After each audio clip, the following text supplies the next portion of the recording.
গৌর হরি আমার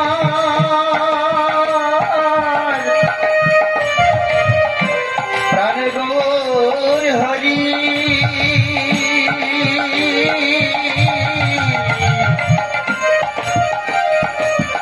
গৌর হরি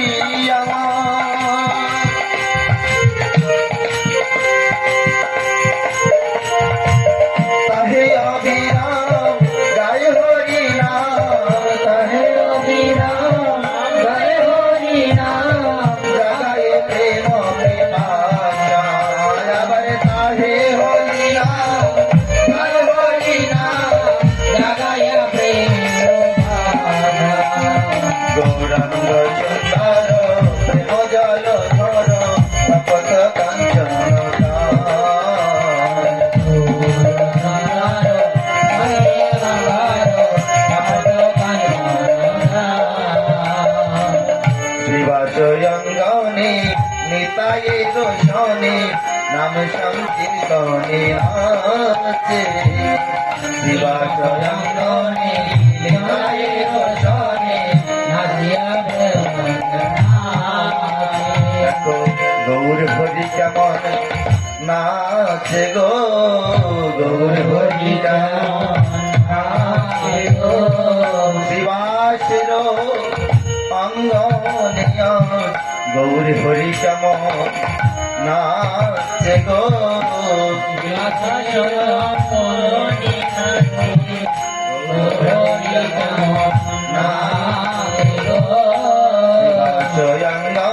নিতায়ে রোশনে নাম সংকীর্তনে নাচে শিবাঙ্গনে নাম সংকীর্তনে নাচে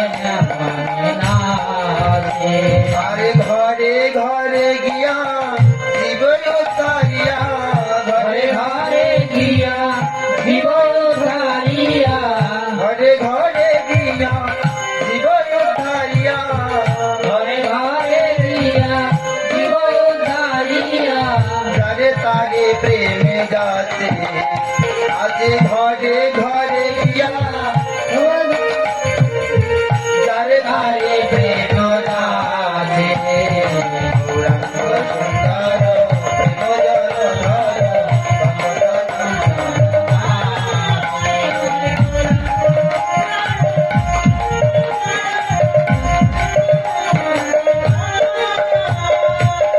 ভারত ভ্রমিয়া পদ পরশিয়া পুত করিল ধূলি ভারত ভ্রমিয়া পদ পরশিয়া পুত করিল ধূলি বলছে না গৌর সুন্দর ভারত ভ্রমিয়া পদ পরশিয়া পুত করিল ধূলি। ভারতবর্ষের প্রত্যেকটি নগরে গ্রামে গিয়ে আমার মহাপ্রভু কি করেছেন? হরিনাম বিতরণ করেছেন।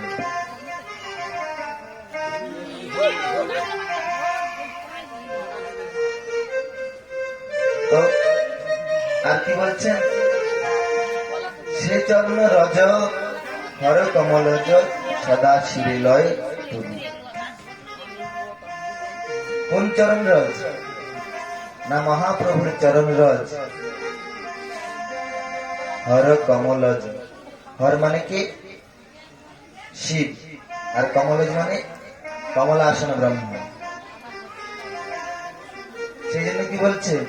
ভারত ভ্রমিয়া পদ পরশিয়া পুত করিল ধূলি ভারত ভ্রমিয়া পদ পরশিয়া পুত করিল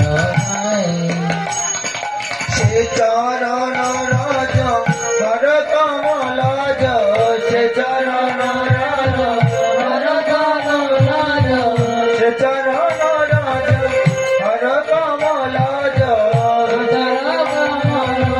হর কমলজ সদা শিরে লয় তুলি আজ সে চরণ রজ হর কমলজ সদা শিরে লয় তুলি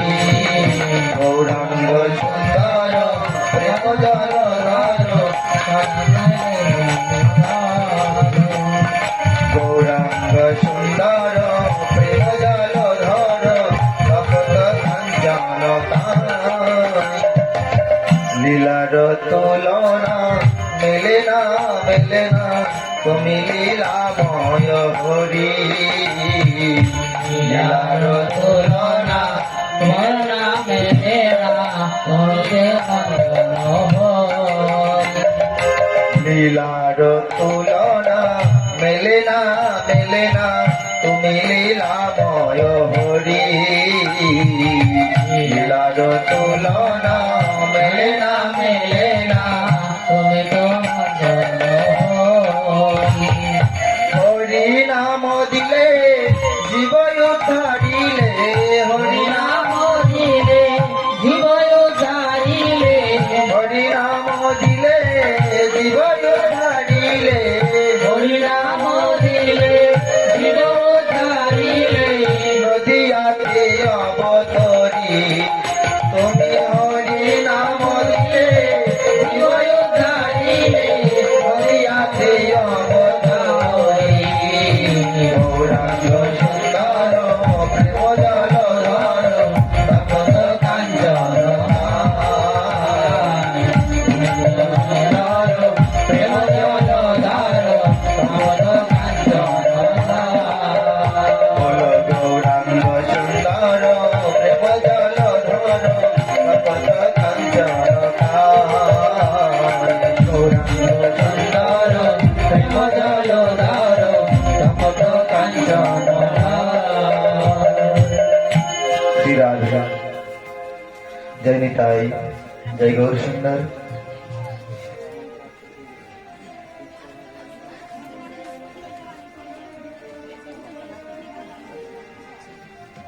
আমরা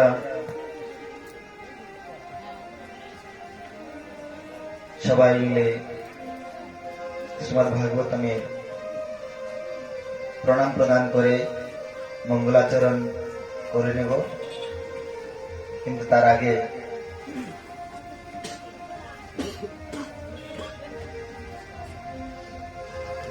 আমি এই আসরে উপস্থিত সমস্ত আমার গৌর ভক্ত কৃষ্ণ ভক্ত বাবা এবং মায়ের শ্রীচরণে আমার কোটি কোটি প্রণাম নিবেদন করছি। আর যারা আমার সমবয়সী ভাই এবং বোন, তাদেরকে আমার রাধে রাধে। আপনারা সবাই আমাকে কৃপা করবেন যেন আপনাদের কৃপাতে লীলাময় প্রভু শ্রীকৃষ্ণের কিছু লীলা কথা শ্রীমদ্ ভাগবতম কথা জ্ঞান যজ্ঞের মাধ্যমে আপনাদেরকে শ্রবণ করাতে পারি। এই আশীর্বাদ আপনারা আমাকে প্রদান করেন।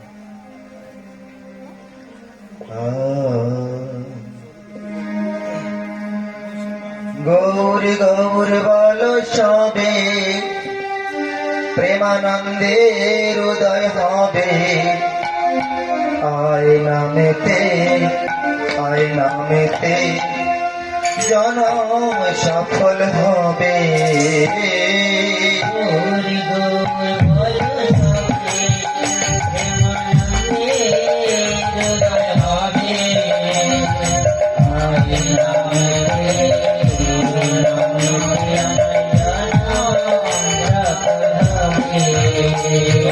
গৌরী গৌর বল সবে প্রেমানন্দে উদয় হবে, তোরা আয় নামেতে এই নামেতে জনম সফল হবে।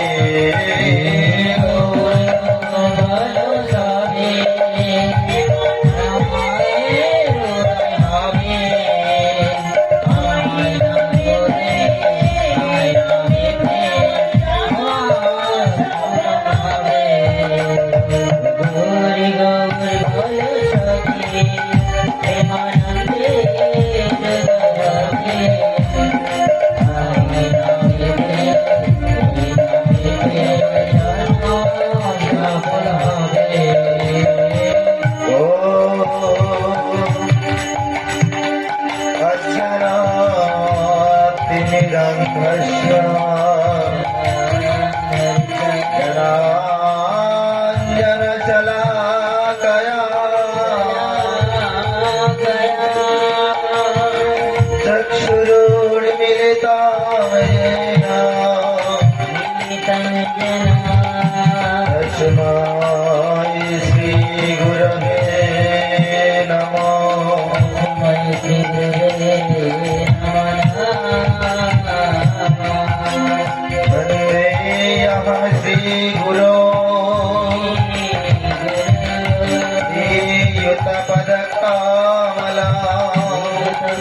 श्री गुरुण वैष्णवांश्च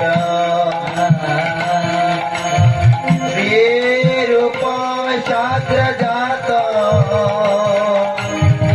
सहगण रघुनाथान्विता तां सजीवा साद्वैतं सावधूतं परिजन सहितं कृष्ण चैतन्य देवा श्री राधा कृष्ण बना सहगण ललिता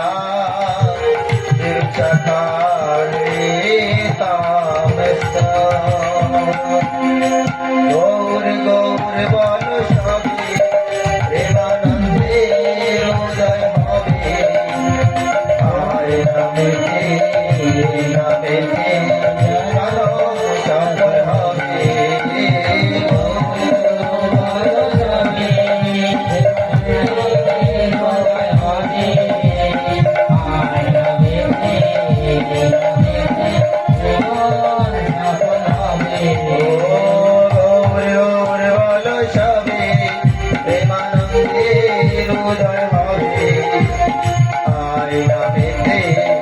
नमिते जनो शंकर हवे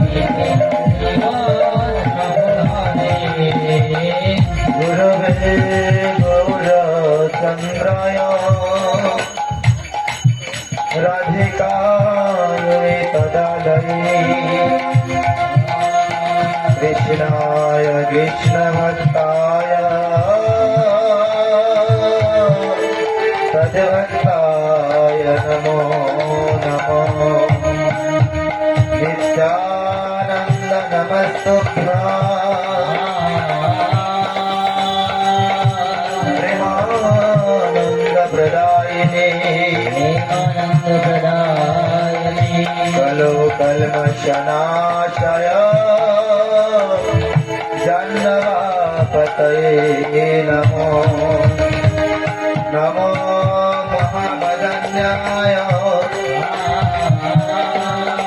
कृष्ण प्रेम प्रदायते कृष्णाय कृष्ण चैतन्य नामने गौरत्रिषे नमो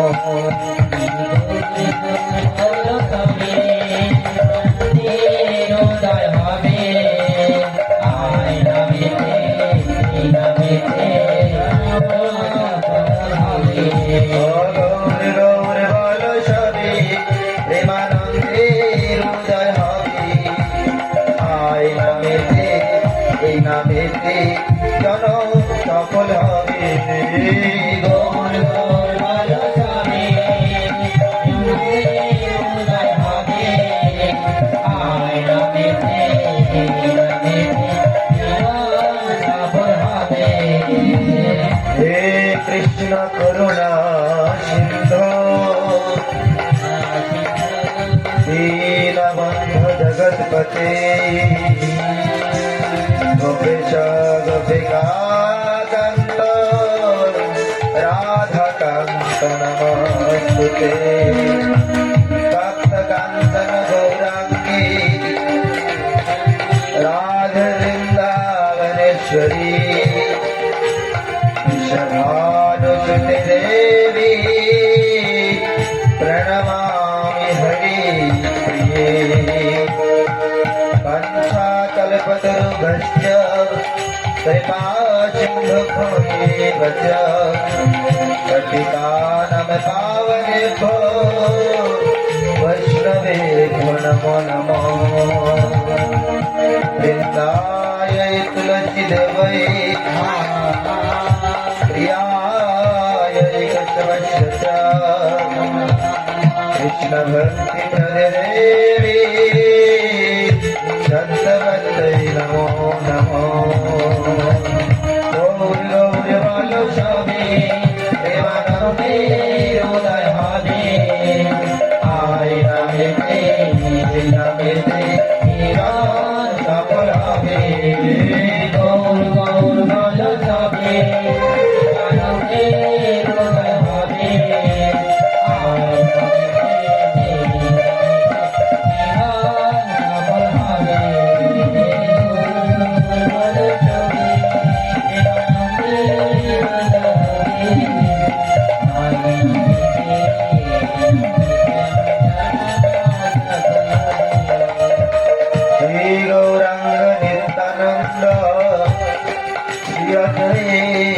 चंद्र गदाधर शिवाचार्य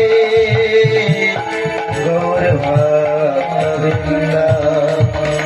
श्री कृष्ण चैतन्य प्रभु नित्यानंद हरे कृष्ण हरे राम श्री राधे गोविंद हरे कृष्ण कृष्ण कृष्ण हरे हरे हरे राम राम राम हरे हरे गौर गौर बोलो सभी मानंदे उदय हबे आय नमेते नमेते नरो चलबे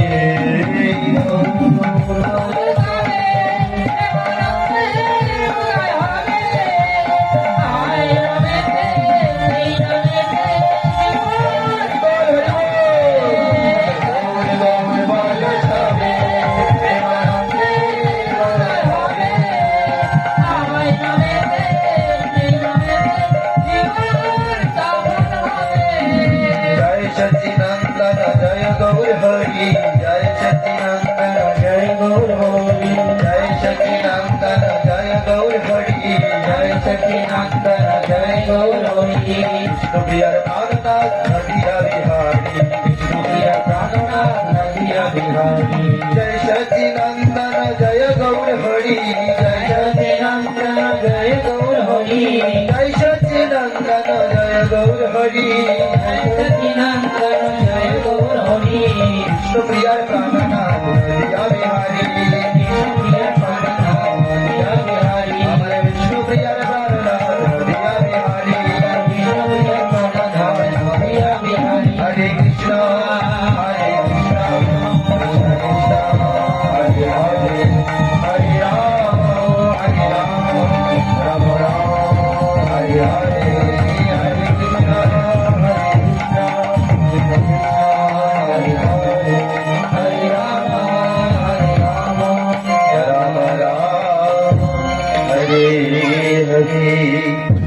श्रीमद्भागवतम महापुराणे की जय बालकन्हैया लाल की जय श्री सुखदेव जी महाराज की जय श्रीमद्भागवत सप्ताह ज्ञान यज्ञ की जय जय श्री राधे ओम नमो भगवते वासुदेवाय ओम नमो भगवते वासुदेवाय ओम नमो भगवते वासुदेवाय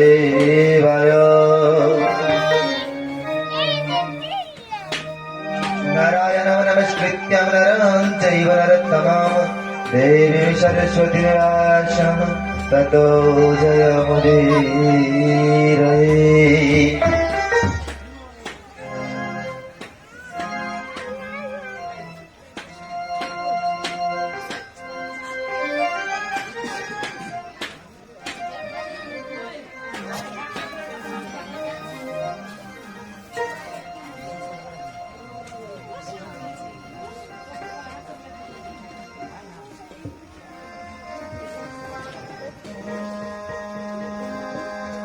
তো আমাদের শ্রীমদ্ ভাগবত কথা জ্ঞান যজ্ঞের আজকে কত দিবস? তৃতীয় দিবস। বাবা, সুখের দিনগুলো তাড়াতাড়ি ফুরিয়ে যায়, তাই না? দুঃখ আসলে দিন ফুরাতে চায় না, কিন্তু সুখের দিন 7 দিন ভাগবত দেখতে দেখতে ফুরিয়ে যাবে। কিন্তু যেদিন অন্তিম দিবস, সেদিন কি মনে হবে? বাঁচলাম, বিরক্ত, এতদিন ধরে বিরক্ত করছিল, তাই না?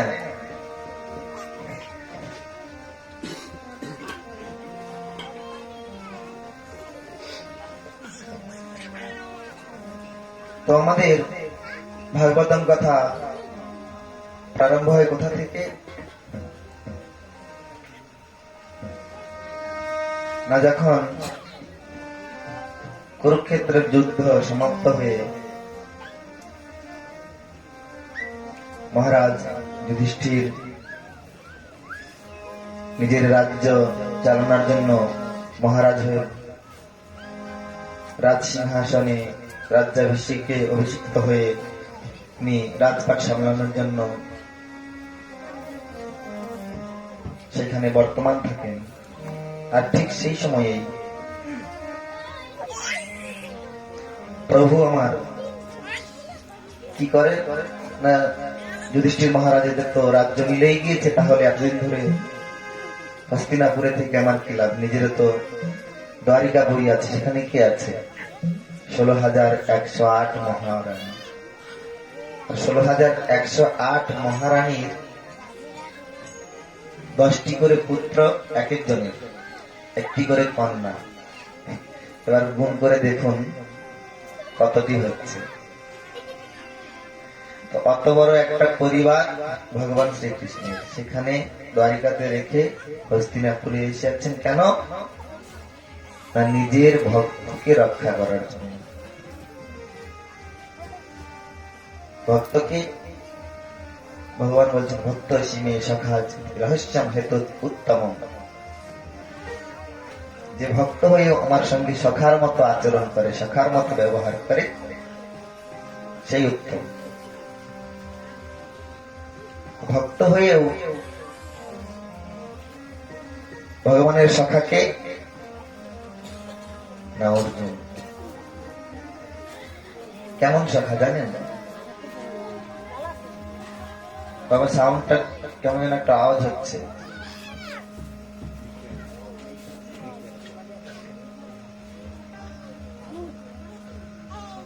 একবার নারদ মুনি ভগবানকে খুঁজতে খুঁজতে হস্তিনাপুরে পৌঁছে গিয়েছেন। কোথাও খুঁজে পাননি, জানেন যে কোথাও না পেলেও সেখানে পাওয়া যাবে। সেখানে গিয়ে যুধিষ্ঠির মহারাজকে জিজ্ঞেস করছেন, মহারাজ প্রভু এসেছেন? বলে হ্যাঁ। কোথায়? না অর্জুনের কক্ষে, শয়ন কক্ষে তিনি শয়নে আছেন। আর এমনই সখা ছিলেন ভগবানের অর্জুন। আমরা যেটাকে বলি না বাল্য সখা, হিন্দিতে বলে লাঙ্গটিয়া, আর মানে প্যান্ট পরার থেকে শুরু করে যে সখা হয় সেই সখা। তো গিয়েছে অর্জুনের ঘরে, গিয়ে দেখছেন, কি দেখছেন না যেটা দেখেছেন সেটা পরে বলছেন।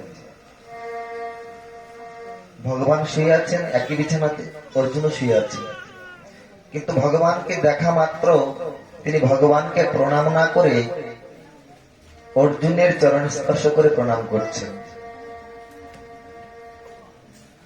যুধিষ্ঠির মহারাজ দরজার বাইরে থেকে দৃশ্য দেখেছেন। তো এবার দেখে জিজ্ঞেস করছেন, বাইরে যখন এসেছেন তখন বলছেন, নারদ মুনি আপনি মুনি শ্রেষ্ঠ,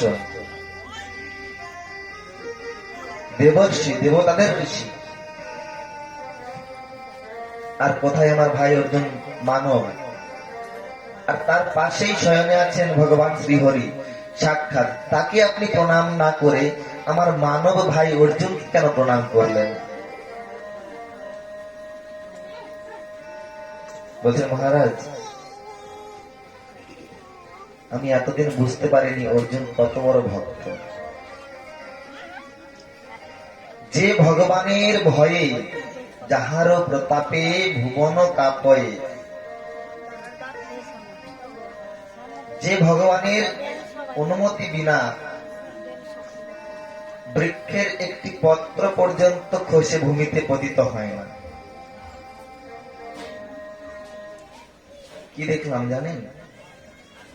সেই ভগবানের বুকের ওপর দিয়ে পা উঠিয়ে দিয়ে কি সুন্দর নিদ্রা গিয়েছে। কত সখ্য ভাব এদের মধ্যে, যে ভগবানের বুকের উপর দিয়ে পা উঠিয়ে দিয়ে শুয়ে আছে। এই জন্যই আমি বুঝতে পারলাম যে ভগবানের চাইতে ভগবানের ভক্ত বড়। এই জন্য আমি ভগবানকে পরে প্রণাম করছি, আগে তার ভক্তকে প্রণাম করছি।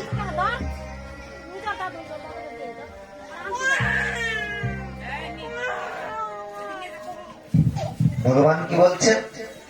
আমার হতে আমার নাম বড়, নাম হতে আমার ভক্ত বড়। ভগবান তো তার নামের মধ্যে সমস্ত শক্তি অর্পণ করেই দিয়েছেন, কিন্তু নামের থেকে আরো বেশি শক্তি তার ভক্তের মধ্যে প্রদান করে দিয়েছেন। এই জন্যই ভগবান বলেছেন, যেখানে ভক্ত সঙ্গ হয় আমি সেইখানে বর্তমান, আমি সেইখানে উপস্থিত থাকি।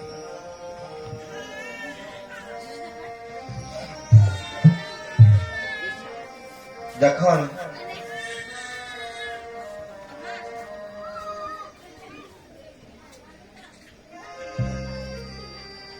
দুর্যোধনের উরুভঙ্গ করেছিলেন কে? কে করেছিলেন? ভীম। একটু জোরে কথা বলবেন, কথা না বললে পরে ভালো লাগে না। প্রশ্ন করলে একটু জিজ্ঞাসা করছে, তো উত্তর জানা থাকলে বলবেন।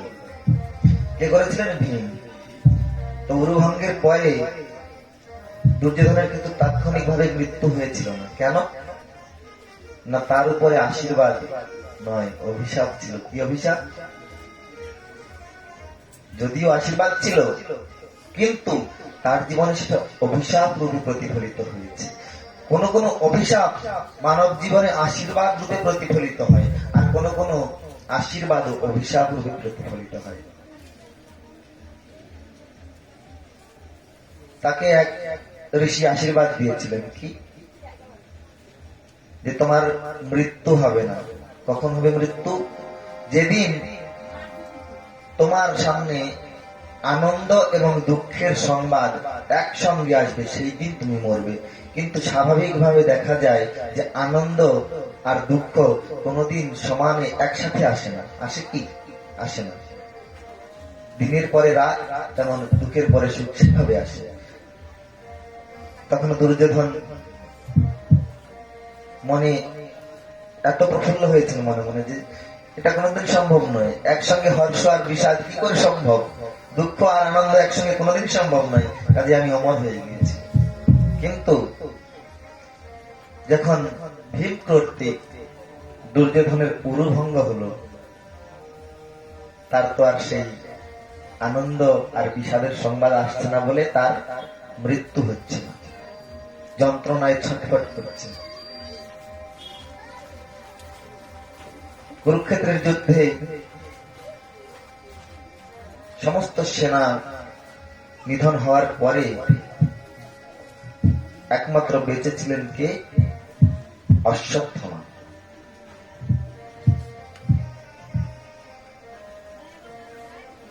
কার পুত্র ছিলেন অশ্বত্থামা? কার পুত্র? দ্রোণাচার্যের পুত্র। জানেন, আমাদের 7 জন ব্যক্তি চিরঞ্জীবী, তাদের কোনদিন মৃত্যু নেই, অমর। অশ্বত্থামা, বলির ব্যাস, হনুমানশ্চ বিভীষণ, কৃপঃ পরশুরামশ্চ সপ্ততে চিরঞ্জীবী। কে কে? অশ্বত্থামা, বলি মহারাজ, ব্যাসদেব, কৃপাচার্য, পরশুরাম, হনুমান আর বিভীষণ। এই 7 জন অমর, এনাদের কোনো মৃত্যু নেই। অশ্বত্থামা আজ পর্যন্ত বেঁচে আছেন, কিন্তু এমন যন্ত্রণাময় অবস্থায় তিনি আছেন। কেন? তার মস্তকে যে মণি ছিল সেটিকে তুলে নেওয়া হয়েছে, ছুরির দ্বারা তুলে নেওয়া হয়েছে। ভাবুন, মানব শরীরে যদি কোনো অংশ কেটে নেওয়া হয়, সেখানে যদি ওষুধ মলম না লাগানো হয়, সেই জায়গাটা কি হবে? পচে পোকা ধরে যাবে। তো অশ্বত্থামার মস্তক থেকে যখন মণি খুলে নেওয়া হয়েছে, সেইখানে ধীরে ধীরে পোকা লেগে কীট, আর কীটের কামড় কেমন সেটা যে একবার অনুভব করেছে সেই বুঝতে পারে। সেখানে ঘা হয়ে পোকাতে থকথক করছে। এমন যন্ত্রণাময় অবস্থায় তিনি বেঁচে আছেন। যদিও তার অমরবর আছে, কিন্তু তার অমরবর তার কাছে আশীর্বাদ নয়, অভিশাপ রূপে প্রতিফলিত হচ্ছে। এখনো পর্যন্ত অশ্বত্থামা নিজের মৃত্যু কামনা করছেন, কিন্তু উপায় নেই, অমর। এ থেকেই বোঝা যাচ্ছে যে অশ্বত্থামা যে কর্ম করেছিলেন তার ফল কি ভয়ানক হতে পারে। অশ্বত্থামা কি কর্ম করেছিলেন না, যখন দুর্যোধনের সমস্ত সেনানী সমাপ্ত হয়ে গিয়েছিল, দুর্যোধন নিজের উরুভঙ্গ হয়ে সরোবরের পাশে কাতর আর্তনাদ করছে, নিজের মৃত্যুকে আহ্বান করছে, কিন্তু সম্ভব নয়। ঠিক সেই সময়ে অশ্বত্থামা কি করেছে, সেখানে উপস্থিত হয়েছে। এবার এসে দুর্যোধনকে বলছেন, দুর্যোধন মহারাজ, আপনি আজও পর্যন্ত আমাকে চিনতে পারলেন না, কেন এমন কথা কেন বলছেন? আপনি কুরুক্ষেত্রের যুদ্ধে 18টা দিন বৃদ্ধ বৃদ্ধ মানুষকে সেনাপতি করেছেন। প্রথমে কাকে করেছেন? পিতামহ ভীষ্মকে। বৃদ্ধ বৃদ্ধ হলে মানুষের শক্তি লোপ পায়, বুদ্ধি লোপ পায়, সমস্ত কিছু লোপ পায়, আর আপনি তাদেরকে সেনাপতি করেছেন। তারপরে করলেন কৃপাচার্যকে, তিনিও বৃদ্ধ। মহারাজ, এখনো পর্যন্ত সময় আছে, যদি আপনি আমাকে এখনো পর্যন্ত সেনাপতি করে দেন, আমি কথা দিচ্ছি পঞ্চ পাণ্ডবদের নিধন করব, সেই শক্তি আমার কাছে আছে। দুর্যোধন বলছেন, এটা কি করে সম্ভব? এটা কোনোদিনই সম্ভব নয়। তুমি যে কথা বলছো, তুমি একা অশ্বত্থামা? মহারাজ, আপনি জানেন না আমার কাছে ব্রহ্মাস্ত্র আছে। অশ্বত্থামার কথায় আশ্বাস পেয়ে দুর্যোধন কি করলেন? নিজের আঙুল কেটে দিয়ে, রক্ত দিয়ে সেনাপতি নির্ণয় করলেন, তিলক পরি, রক্ত তিলক পরি। ভাবুন দুর্যোধন কেমন ব্যক্তি ছিলেন, খল, কুবুদ্ধি সম্পন্ন লোক। তার রক্ত, যেহেতু অশ্বত্থামা ব্রাহ্মণ সন্তান ছিলেন, তার মত, মন, বুদ্ধি, বিবেক সমস্ত কিছু শুদ্ধ ছিল, কিন্তু যেই কিনা দুর্যোধনের রক্ত তার সংস্পর্শে লেগেছে, অমনি তার মতি ভ্রষ্ট হয়ে গেছে, বিবেক, বুদ্ধি সমস্ত কিছু তাকে ছেড়ে দিয়েছে।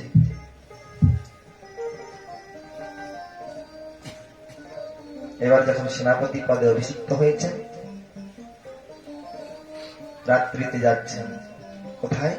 পঞ্চ পাণ্ডবদের হত্যা করার জন্য। যেতে যেতে ভাবছেন, আমি ওদেরকে কি করে হত্যা করব, কিন্তু দুষ্ট লোকের দুষ্ট বুদ্ধি গ্রহণ করতে কোনো সময় লাগে না। একটা কিছুকে দেখেই ভালো বুদ্ধিটা নেয় না, দুষ্ট বুদ্ধিটা নিয়ে নেয়। যেতে যেতে রাত্রিবেলাতে দেখলেন, কি দেখলেন? যে গাছের মধ্যে যে পাখির বাসাগুলো আছে, সেই পাখির বাসাতে যখন মা পাখি ছোট্ট ছোট্ট ছানাদেরকে নিয়ে ঘুমিয়ে আছে। দিনের বেলা তো পেঁচা, সে তো চোখে দেখতে পায় না, সে তো দিনের বেলাতে খাবার খেতে পায় না, খেতে পায় না। যখন ঘুমন্ত মা ছানা, সেই ছানাকে নিয়ে, ঘুমন্ত ছানাকে নিয়ে বাসার মধ্যে শুয়ে আছেন, তো ওই পেঁচা কি করছে? খপ খপ করে ওই ছানাদের ধরে ধরে খাচ্ছে।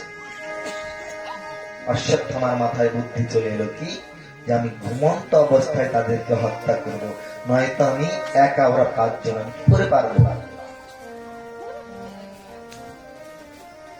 যেই কথা সেই কাজ।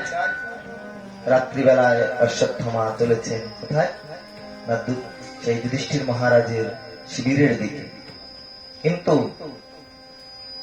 দুর্ভাগ্যবশত সেই দিন শিবিরে পঞ্চ পাণ্ডবেরা কেউ ছিলেন না। কেন ছিলেন না?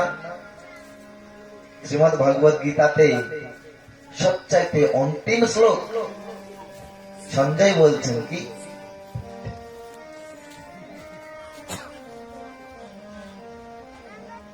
যেখানে ভগবান কৃষ্ণ আছে, यत्र योगेश्वर कृष्ण यत्र पार्थ धनुर्धर तत्र श्री विजयो भूतिर प्रमाणितिर मतिर मम।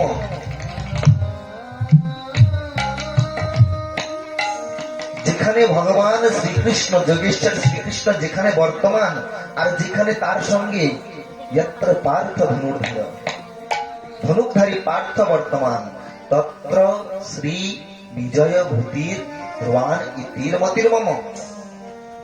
হে মহারাজ ধৃতরাষ্ট্র, সঞ্জয় বলছেন, দেখে দেখে বলছেন, অন্তিম শ্লোক বলছেন, যেখানে যোগেশ্বর কৃষ্ণ আর ধনুর্ধারী পার্থ আছেন সেইখানে সবসময় শ্রী আর বিজয়ী প্রাপ্ত হবে, তাছাড়া আর কোনো কিছুই লাভ হবে না। পঞ্চপাণ্ডবের সঙ্গে কে ছিলেন? শ্রীকৃষ্ণ ছিলেন।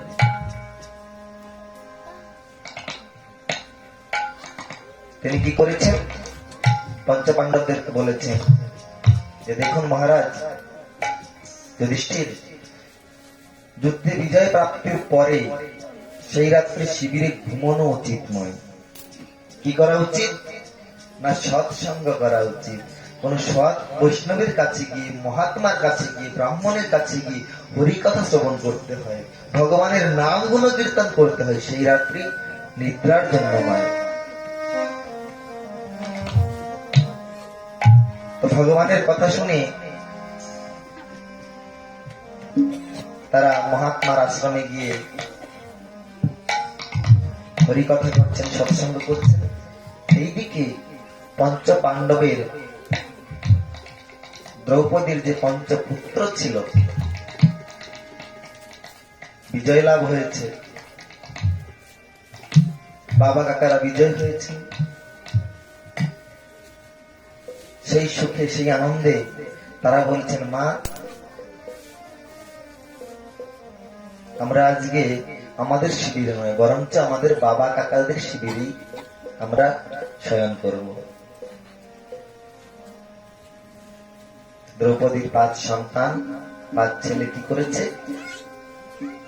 সেই পঞ্চপাণ্ডবের শিবিরে শুয়ে আছে। আর এদিকে অশ্বত্থামা সেই শিক্ষা গ্রহণ করেছে, ঘুমন্ত অবস্থায় পাণ্ডবদেরকে নিধন করবে। অন্ধকার রাত্রিবেলায় সবাই শুয়ে আছেন, অতখানি চিনতে পারছেন না। ভীমের ছেলে তো প্রায় ভীমের মতোই দেখতে, অর্জুনের ছেলে প্রায় অর্জুনের মতোই দেখতে। অশ্বত্থামা কি করেছেন? ধীরে ধীরে শিবিরের মধ্যে প্রবেশ করে এক এক করে দ্রৌপদীর 5টি সন্তানের মস্তক ছেদন করে একটি কাপড়ের মধ্যে পোটলা বেঁধে ছুটতে ছুটতে চলেছে। কোথায়? না যেখানে দুর্যোধন গুরু ভঙ্গ হয়ে আছে সেখানে ছুটতে ছুটতে গিয়ে, মহারাজ মহারাজ আমরা জয়ী হয়েছি।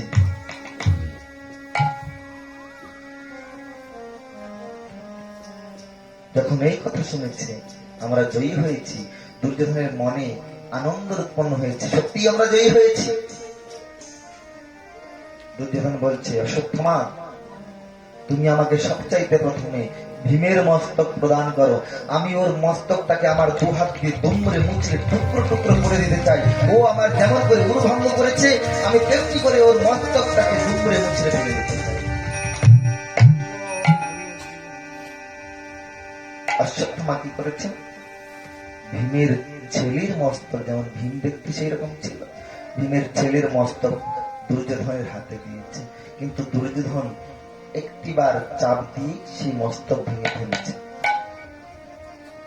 দুর্যোধন বলছেন, অশ্বত্থামা এ তুমি কার মস্তক নিয়ে এসছো? কেন? পঞ্চপাণ্ডবের মধ্যে শ্রেষ্ঠ বীর ভীমের মস্তক আমি তোমাকে দিয়েছি। না না না, ভীমের মস্তক হতেই পারে না। ভীম এতটা বলবান, এতটা শক্তিশালী যে কিনা একটি চাপে তার মস্তক ভেঙে যাবে, এটা কোনোদিনই নয়। তুমি অগ্নি প্রজ্বলন করো, আমি দেখতে চাই তুমি কার মস্তক দিয়েছ আমাকে। যখন অশ্বত্থামা অগ্নি প্রজ্বলন করেছেন, সেই বিজয়ের আনন্দ দুর্যোধনের মধ্যে আছে ঠিকই, কিন্তু তৎসঙ্গে বিষাদ চলে এসছে। অগ্নির মৃদু মৃদু আলোকে দেখতে পাচ্ছেন যেখানে পঞ্চ পাণ্ডবের যুধিষ্ঠির, ভীম, অর্জুন, নকুল, সহদেব একজনেরও মস্তক নেই, বরঞ্চ তাদের মস্তকের পরিবর্তে তাদের পুত্রের মস্তক সেখানে বর্তমান। যখন এটা দেখতে পেয়েছেন, দুর্যোধনের মনে বিষাদ উৎপন্ন হয়েছে, ভীষণ দুঃখ পেয়েছেন। তিনি একটি একটি করে মস্তক নিজের হাতে তুলছেন আর নয়নের জল ছেড়ে বলছেন, হে অশ্বত্থামা, তুমি কি করলে? আমার বংশের পূর্বপুরুষদের পিতৃতর্পণ প্রদান করার জন্য আমার বংশে তো কেউ বেঁচে নেই। আজকে পঞ্চ পাণ্ডব বেঁচে আছে, তারাও যদি চলে যায়, যদি আজকে তাদের ছেলেরা বেঁচে থাকতো, যখন তাদের পিতাদের তর্পণ প্রদান করত, তারা পিতৃতর্পণ প্রদান করত, একটিবার হলেও ভাবত যে আমার হতভাগা কাকা জ্যাঠা মশাইরা ছিলেন, দুর্যোধনেরা শতভাই ছিল, তারা একটিবার হলেও আমাদের উদ্দেশ্যে একটু তর্পণ প্রদান করত। আর সেই তর্পণ পেয়ে হয়তো আমাদের ঊর্ধ্বগতি হতো। কিন্তু অশ্বত্থামা, এ তুমি কি করলে?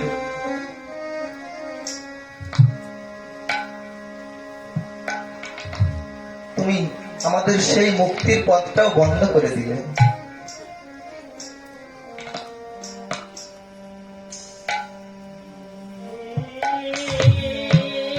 আমি তো এই অবধ শিশুদেরকে হত্যা করতে বলিনি, এই নিরপরাধ শিশুদেরকে হত্যা করতে বলিনি।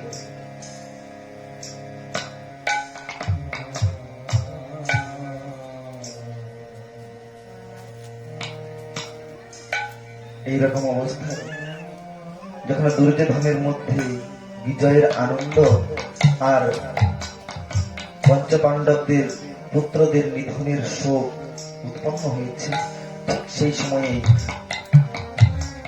সেই ঋষির আশীর্বাদ মনে পড়ে গিয়েছে যে হে দুর্যোধন, তোমার যখন হর্ষ এবং বিষাদ একসঙ্গে উৎপন্ন হবে, সেদিন তোমার প্রাণ তোমার দেহকে ছেড়েই চলে যাবে। আর সেই পাণ্ডব পুত্রদের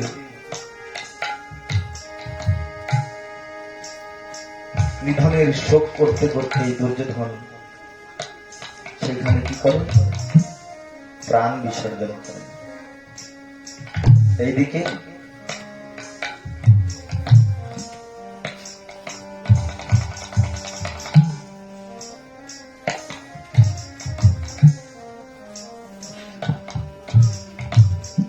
দ্রৌপদী পরদিন সকালবেলা ঋষির আশ্রমে থেকে এসে দেখছেন সন্তানের কেউ এখনো পর্যন্ত শিবির থেকে নিদ্রার থেকে জেগে ওঠেনি।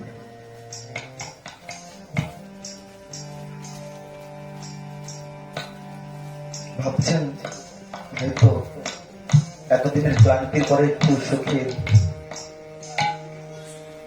নিদ্রিত হয়েছে। তো মা দ্রৌপদী সংকোচ করতে করতে ধীরে ধীরে শিবিরের মধ্যে প্রবেশ করেছে। কেন? তাদের জাগাবার জন্য। কিন্তু যেই প্রথমে শিবিরের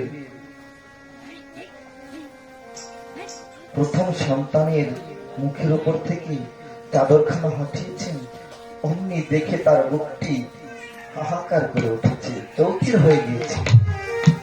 কি দেখছি আমি?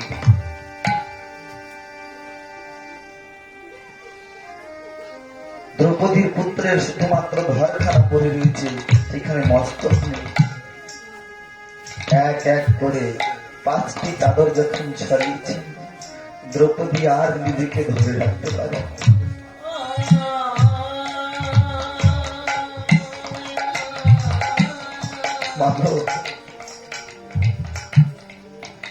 একটি মা একটি পুত্র শোক সহ্য করতে পারে না,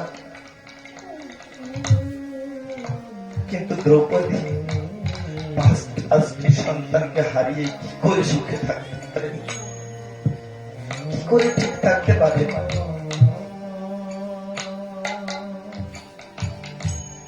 তিনি ছুটতে ছুটতে যেখানে ভগবান কৃষ্ণ আর অর্জুন ছিলেন সেখানে গিয়েছেন। সেখানে গিয়ে সমস্ত বৃত্তান্ত বলেছেন। অর্জুন ভগবানকে সঙ্গে করে নিয়ে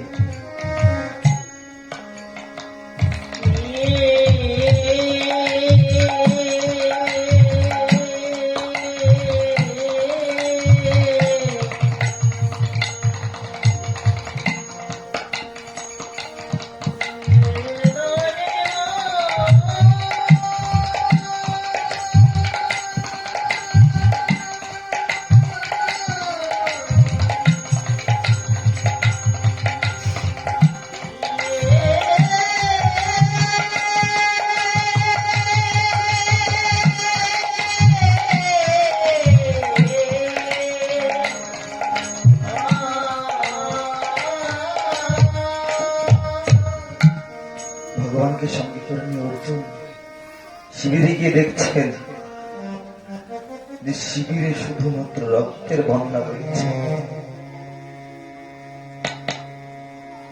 সেই দিন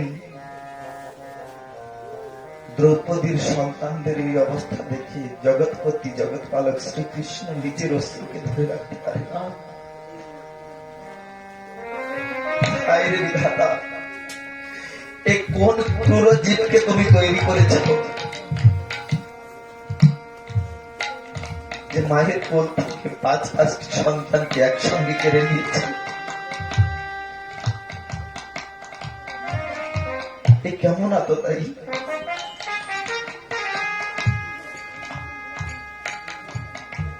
যে প্রভুর আদেশে জগৎ চলে বেড়ায় সেই প্রভু মনে হয় ক্ষণকালের জন্য স্তব্ধ হয়ে গিয়েছিলেন।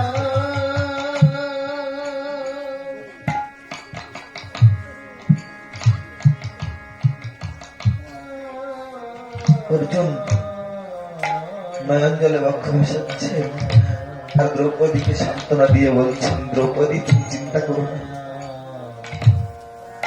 আমি তোমাকে কথা দিচ্ছি যে আততাই এই কুকর্ম করেছে আমি তার মস্তক ছেদন করে তোমাকে এনে দেব, আর তুমি তার মস্তকের উপরে দাঁড়িয়ে তুমি স্নান করবে।